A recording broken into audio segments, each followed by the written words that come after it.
Hi, everyone. Judge Andrew Napolitano here for Judging Freedom. Today is Monday, May 15th, 2023. It's about 3:30 in the afternoon here on the East Coast of the United States. Here are your hot topics for today. I'm smiling because some of these are truly off the wall, but here we go. We'll start with the latest revelations, supposedly from the National Guardsman in Massachusetts who released national security documents about a month ago. I mean, the history of this case is just so fantastic. It's no surprise as to why Larry Johnson, one of our go-to former members of the intelligence community, says this is a controlled leak. It's still being controlled and it's still being leaked. One would think that, like when Edward Snowden leaked his documents and when Bradley/Chelsea Manning leaked those documents to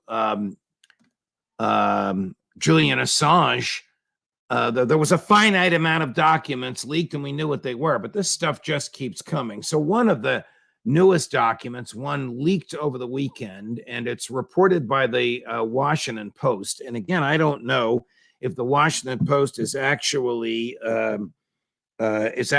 getting this stuff from Teixeira's website or getting it from the CIA. But the Washington Post is claiming that Yevgeny Pregosian, you remember we've run the clips of him many times. He's the Russian oligarch. He's a self-made billionaire who runs something called the Wagner Group. The Wagner Group was originally established by the old GRU. GRU is the initials for what used to be called Russian military intelligence. They have different initials and different names now, but basically the same people. So Pregosian put some of his money and the GRU put some of their money in, and they got these special forces types, and then they got prisoner types, and then they got killer types, and then they got veterans, and they put together this group of soldiers of fortune, and they fight where the Russian president wants them, and they've been pretty effective and even ruthless fighters in Ukraine. Okay. Pregosian himself, in a famous selfie that he made, which we've run for you many times, ranted and raved and attacked by name the Russian defense minister and the Russian chief of general staff, the four-star general, and basically said, "What the blank is wrong with you guys?" And then he pointed over his shoulder where, had the people who supplied us with this selfie not blurred it, you would see dead bodies, which Mr. Pregosian claimed were members of his Wagner Group. And his argument was these people would be alive and would be replaced by Ukrainian dead bodies if you had given us the blankety-blank ammunition that we blankety-blank need. You can fill in these blankety-blanks. You know what he said. I'm not going to repeat the word or the words here. It was a cry from the heart, but it was loud, it was forceful, it was personal, it was foul, demanding more ammunition. Supposedly, within the next 2 or 3 days, he got the ammunition that he needed. Now comes this report in the Washington Post over the weekend that among the documents that the government says Jack Teixeira released, I have to keep saying the government says, because there's so many documents here and they just keep coming and coming and coming. He's in jail. He's not releasing anything. That the argument of Larry Johnson and Ray McGovern and Phil Giraldi, our former intelligence community experts who are regulars on the show, that this is a controlled leak and that Teixeira was a dupe, a fool, a tool being used by someone way north of him in the government. That argument is more and more credible, and there's more and more evidence for it as more of this stuff is leaked out while this kid is in jail. He shouldn't be in jail. Another story for another time. What did this document that the Washington Post reported on over the weekend say? It claims that Pregosian offered military plans to the Ukrainians, plans of where the Russian troops were, so that the Ukrainians could attack and kill them. In return for the Ukrainians abandoning Bakhmut, the city that they've been fighting over for 3 months, so that he, Pregosian, and his group, the Wagner Group, could take credit for conquering Bakhmut. Bakhmut is nearly totally destroyed. It is now just a Pyrrhic victory. It will just be a victory for the Russians about which they can boast. We killed a lot of Ukrainians. They really wanted to hold this town. We captured the town. What did they capture? Nothing. They captured rubble, but they succeeded in killing many, many, many Ukrainians. We don't know the number. They actually created a trap by purporting to withdraw. So Ukrainian troops would go into Bakhmut, and then the Russians surrounded it and they killed the Ukrainians. This happened over and over again. Now back to this allegation. If Pregosian had offered to give Russian military plans, the most secret plans there are about where Russian troops are located and from where they plan to attack, to Russia's mortal enemy, I would think that he'd be in a gulag in Siberia by now.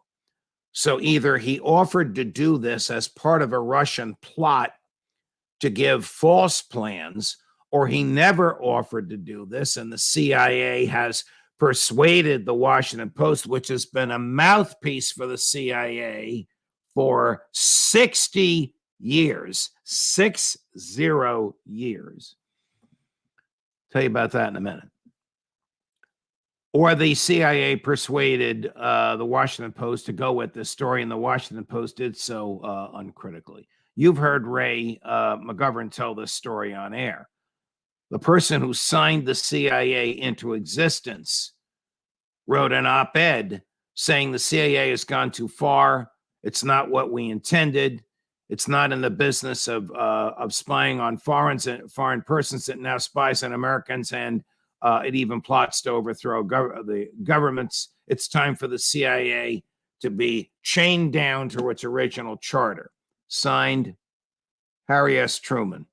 In those days, the Washington Post had 3 daily editions, so you'd see this 3 times. Oh, no. The CIA persuaded the Washington Post to take that op-ed written by the then living former president of the United States, who signed the National Security Act that created the CIA, into law in 1947. They persuaded the Washington Post to take President Truman's article down. That's the relationship, there you go, that the CIA and the Washington Post have had. So I don't know if this is true or not, but I want you to know that it's out there, these allegations that Pregosian made this offer.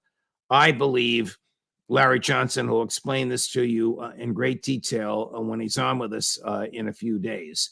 This is either entirely made up by the CIA, or Pregosian did make this offer, but it was an offer to give them false information and false hope, which would result in their destruction. What is interesting, though, and I asked Ray McGovern about this morning, is it common for adversaries who are combatants, who are actually fighting each other, to have some communication? And the answer is yes, it is common, that there probably is some high-level communication, believe it or not, going on between the Russian military intelligence community and the Ukraine military intelligence community, which also tells Larry Johnson and me and you, Pregosian is not stupid.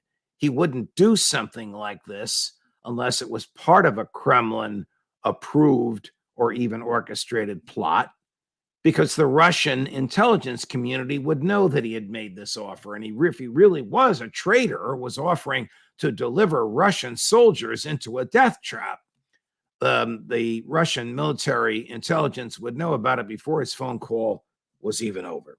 Okay, last week, so I don't know where this is going to go. He's still around. He made another tape today, but it was very mild, basically saying, we got to fight harder. Thanks for the ammunition.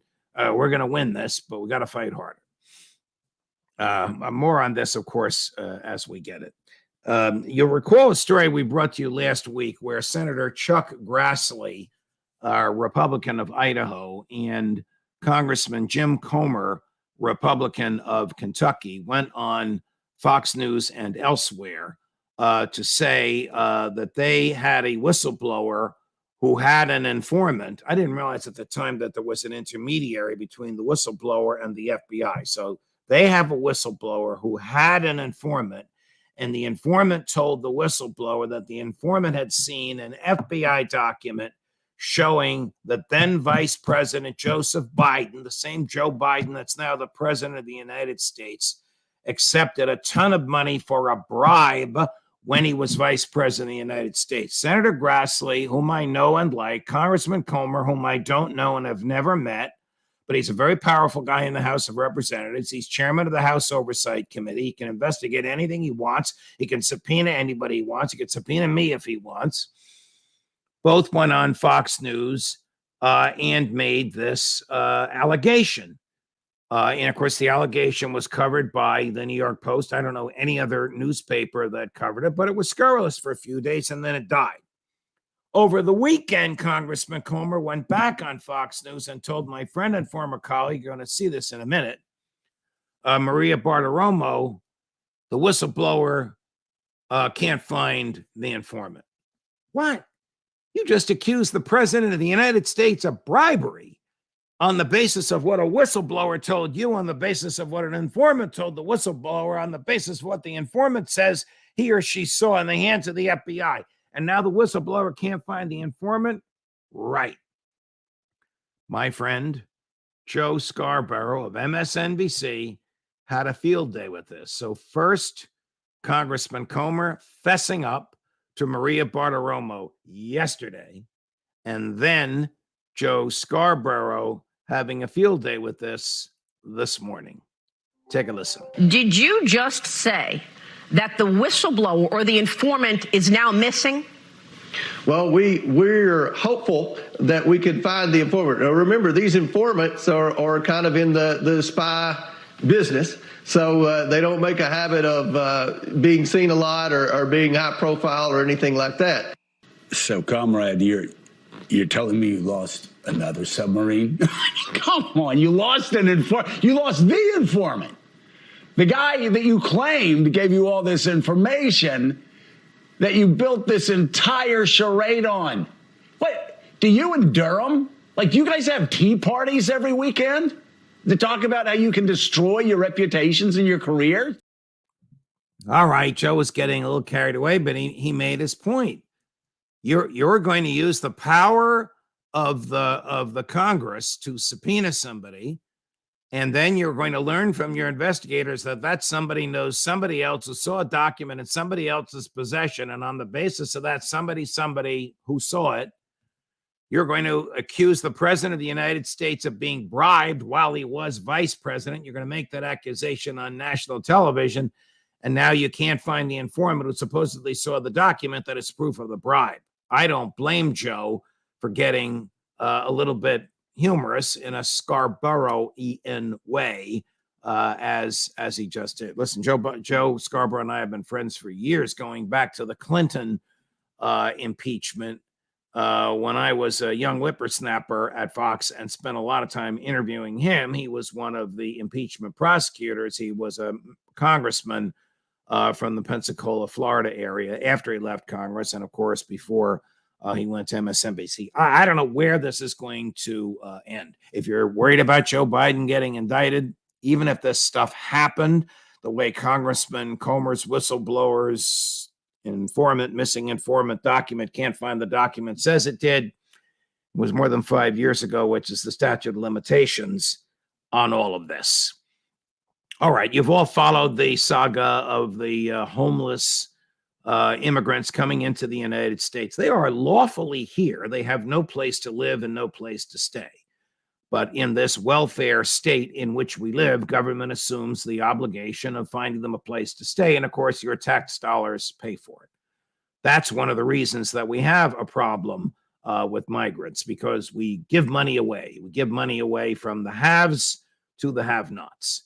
And the have-nots have learned, not the migrants because they can't vote yet, but the have-nots have learned that the public treasury has become a public trough. I'm quoting Jefferson and Hamilton now. The only thing they agreed on publicly. They hated each other. Alexander Hamilton and Thomas Jefferson.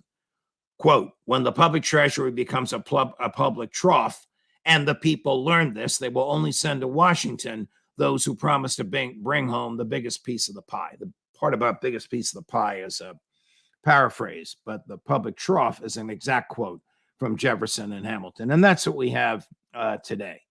And the bringing home the biggest piece of the pie, the treasury becoming a public trough, is available for anybody that comes here.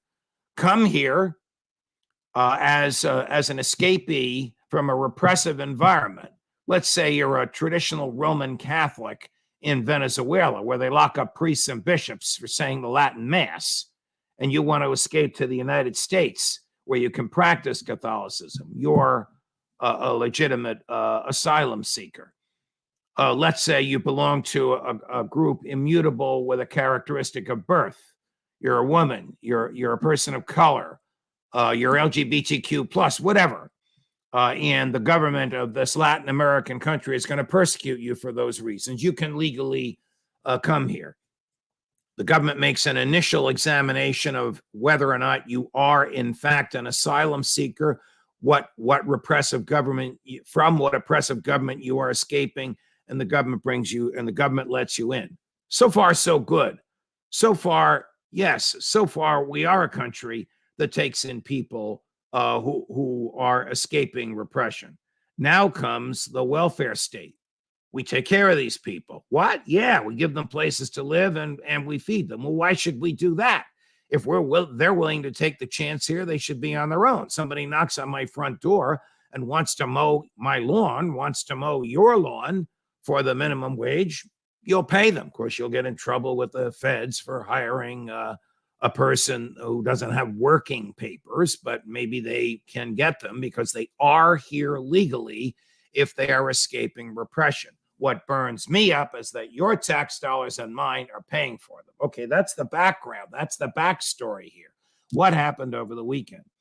Governor Abbott of Texas puts these people, not all of them, but hundreds, even thousands of them, 65,000 so far, in buses and sends the buses to New York. Are they kidnapped? They give them $20 gift certificates at McDonald's. The poor people are so hungry, they take the gift certificates. They use some of the food immediately. They eat some on the bus. They use some of the gift certificates when they arrive in New York. They get in New York. New York puts them in hotels. The city pays for it. Now the city of New York is shipping them to the suburbs. They're shipping them to an area called Rockland County and Orange County. If you know the geography, Rockland County and Orange County are immediately north of New Jersey. It's New York State, but it's immediately north of New Jersey. And because the city of New York is paying for the migrants to stay in hotels, and because the city of New York is paying the hotels more than the hotels charge the public that has been using the hotels has been booted out. So the Veterans Administration puts homeless veterans in there, but the city of New York pays more than the Veterans Department does. So the veterans are booted out. The city of New York pays more for ballrooms to put bunk beds in and cots for sleeping than do people who pay to rent the ballrooms for weddings. So they're booted out. So last minute, these hotels in Rockland and Orange County, New York, are being emptied by the owners of the hotels, people who've planned their weddings. Imagine your wedding day is being disrupted by this. It's not the fault of the migrants. It's the fault of the government that has become a public trough, kicking these people out of the hotels because the government pays more. You blame the hotels, they want to make more money. They're violating their contract with the Veterans Department. They're violating their contract with these young couples that are about to get married. I hope somebody takes us to court. I have friends who are judges in these counties.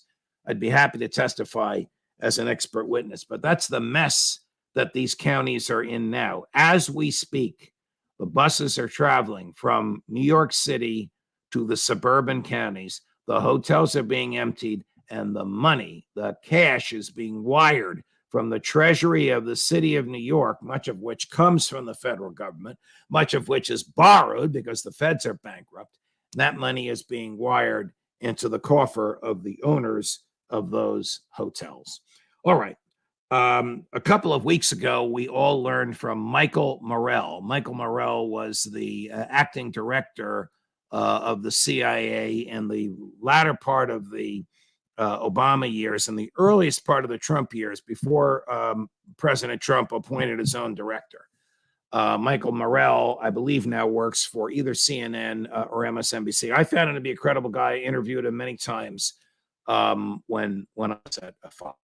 Mike Morrell revealed that he put together a letter signed by 51 former intelligence, either agents or high-level management types, like Jim Clapper, the director of national intelligence in the Obama years, the one who lied under oath when he denied to Senator Wyden that we are all being spied on by the NSA, and Jack Brennan, who was the head of the CIA in the Obama years. They signed this letter along with others. I have a good friend who was the former director or the former Secretary of Homeland Security who refused to sign the letter.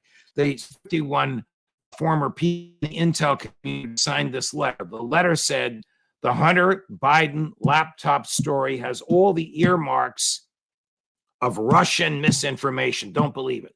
The letter came out 2 weeks before the election. Did it push the election in Joe Biden's direction? Well, that was its intent.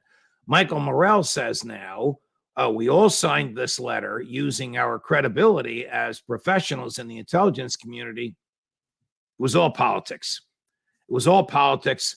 None of us knew whether or not the Hunter Biden laptop was real. None of us had any intel as to whether it was Russian disinformation. We all signed this because we liked Joe Biden. We hated Donald Trump. We wanted Joe Biden to win. All right, well, this infuriates Republicans, infuriates you, it infuriates me when people in the government use their government credibility for some political purpose. They should have been more open and above board about it. And the more intellectually honest ones, like my friend, I'm not mentioning his name, and not signed it. Jack Brennan gave a 4-hour deposition in secret to the House Judiciary Committee, and James Clapper is scheduled to do the same on Wednesday. Dying to hear what they have to say. And finally, as if things weren't bad enough, one of these science magazines just revealed that the government can harvest your DNA from thin air. From thin air. Sneeze, and the person comes by at the right time with the right piece of equipment, and they can harvest your DNA. And that DNA will tell the government everything it needs to know about you. Can it be used in law enforcement? If the government is honest and admits that it captured DNA through some science fiction means and without a search warrant, it cannot use it. If the government is dishonest and lies to the court about how it got the DNA, it'll get away with it. Do you trust the government to tell the truth? More as we get it. Judge Napolitano for Judging Freedom.